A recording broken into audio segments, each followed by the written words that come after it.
And so I'm a pretty strong introvert. There's actually been very few people that I've met that can out introvert me.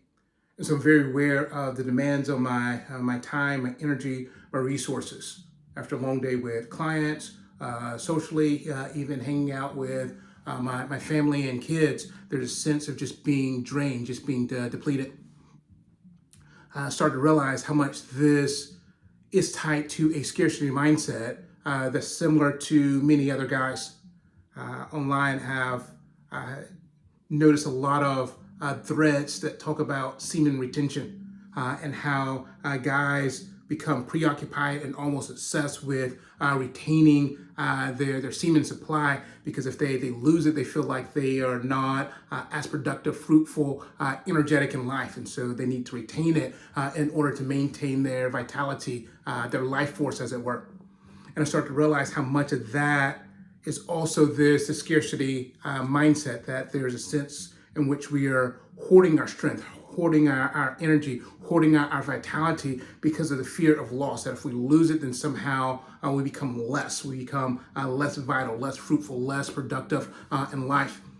And how the scarcity mindset, there's some truth there in the sense that we can't give ourselves to everyone. We can't fight every battle. The classic example of this perhaps is the apostles that declined helping the widows in need in order to focus on the ministry of the word.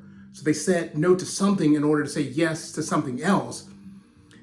And there's wisdom there. And so you don't get the hint in that passage that there's fear of scarcity, that they didn't want to give too much of themselves, like in the scarcity mindset. There's a sense in which they're wisely discerning what is ours to do.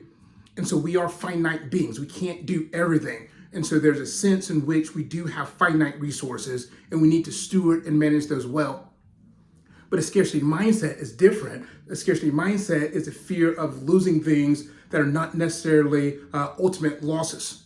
And so this plays out on the physical level. And so realizing this, thinking about this, has helped me to become more bold, more courageous, more faithful in giving myself freely to others. And so on a physical level, there is a very real sense of depletion after ejaculation. That after orgasm, after ejaculation, there is a sense in which we are physically depleted and we enter into a refractory period. But that refractory period is a short period of time. At some point, the body does replenish. It does refuel itself, and we're able to arouse and have another ejaculation. Our semen is replenished. We're able to ejaculate again. And this reminds me of the resurrection, that the death, burial, and resurrection of Christ. The death is a very real thing. The burial was a very real thing, but the power of God at work brought Christ from the dead, and so that his new life makes the death and resurrection pale in comparison. That yes, while the sacrifice is very real, the new life is so much more abundant than what the sacrifice was. And how much of that is true when we give ourselves away also. That when we're in a scarcity mindset, we hold ourselves back. We fear losing ourselves, where the pattern of the cross shows us that when we give ourselves away, that sacrifice, God restores in abundance. There is a very real cost. And so whether it is time or energy or resources, again, like the death and burial of Christ, these are very real losses. They cost us something.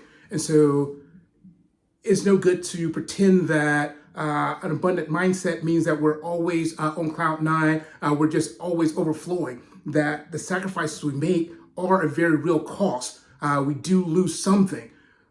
But the scarcity mindset now becomes fear of loss, where the abundant mindset is, I don't have to fear the sacrifice. I don't have to fear the loss. It is a loss. It is a cost, but I don't have to fear that. I can now sacrifice and hope, knowing that God will restore that. Like he raised Christ from the dead, he will restore our energy as well. Like in our body, the body wisdom tells us that our semen will be restored again. And so we don't have to fear giving ourselves away. We can give ourselves away freely, fully, confidently, knowing that Christ brings life after death even still.